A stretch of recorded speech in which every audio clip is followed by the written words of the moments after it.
ஒரு 10 வருஷத்துக்கு முன்னாடி மிஸ்கின்னு சொன்னாலே சித்திரம் பேசுதடி, அஞ்சாமை, பிசாசு போன்ற தரமான படங்கள் தான் நம்ம ஞாபகத்துக்கு வரும்.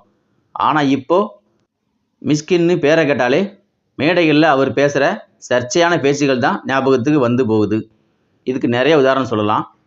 விஷாலை பொறுக்கின்னு சொன்னது, கொட்டுக்காளி பட ஃபங்க்ஷனில் நிர்வாணமாக ஓடுவேன்னு சொன்னது, எல்லாத்துக்கும் மேலே பாட்டில் ராதா பட இசை வெளியீட்டு விழாவில் குடியை பற்றியும் டைரக்டர் பாலாவையும் இசை ஞானி இளையராஜாவையும் அவன் இவன்னு ஒருமையில் பேசுனது பெரிய சர்ச்சையாக கிளம்பியிருக்கு.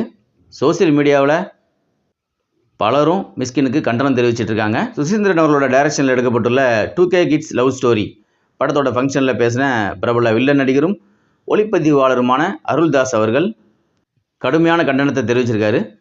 தமிழ் சினிமாவுக்குன்னு இந்திய அளவில் ஒரு மரியாதை இருக்குது, அதை கெடுக்கிற மாதிரி மிஸ்கின் தொடர்ந்து மேடைகளில் பேசிகிட்டு இருக்காரு. பொது மேடைகளில் பெண்கள் இருக்கும்போதே கெட்ட கெட்ட வார்த்தைகளை பேசி முகம் சுளிக்க வைக்கிறாரு. இளையராஜா, பாலா இவங்கெல்லாம் எவ்வளோ பெரிய லெஜண்ட்ஸ், அவங்கள போய் அவன் இவன்னு ஒருமையில் பேசுகிறாரு. சுசீந்திரன் மாதிரி வெண்ணிலா கபடி குழு, அமீர் மாதிரி பருத்தி வீரன், பாலா மாதிரி சேது போன்ற மண் சார்ந்த படங்களை எடுத்து மிஸ்கின் ஒன்றும் ஜெயிக்கலை.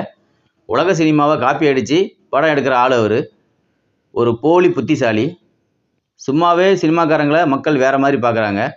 இதில் இவர் வேற எல்லா டைரக்டரும் குடிகாரங்க அப்படிங்கிற மாதிரி பேசுகிறாரு. இனிமேலாவது அவர் நாகரிகமாக பேசணும்னு இந்த நிகழ்ச்சி மூலமாக என்னோட கண்டனத்தை தெரிஞ்சுக்கிறேன்னு சொல்லியிருக்காரு.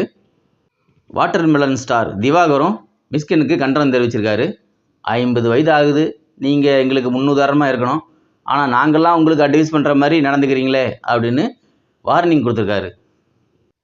இதுக்கப்புறமாவது மேடை நாகரிகத்தை கடைபிடிப்பாரா மிஸ்கின்?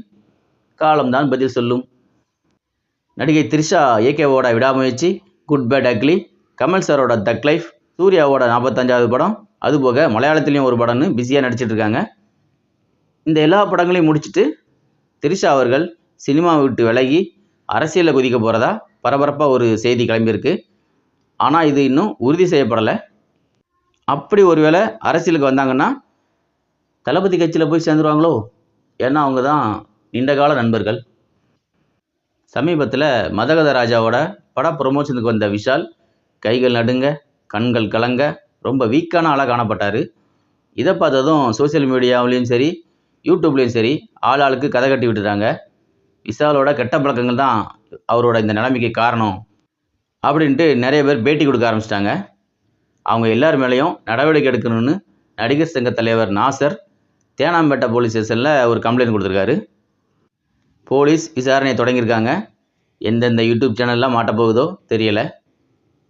ஓகே ஃப்ரெண்ட்ஸ், வீடியோ பிடிச்சிருந்தா லைக் பண்ணுங்கள், ஷேர் பண்ணுங்கள், கமெண்ட் பண்ணுங்கள், மறக்காமல் நம்ம சேனலை சப்ஸ்கிரைப் பண்ணிக்கோங்க. தேங்க்யூ.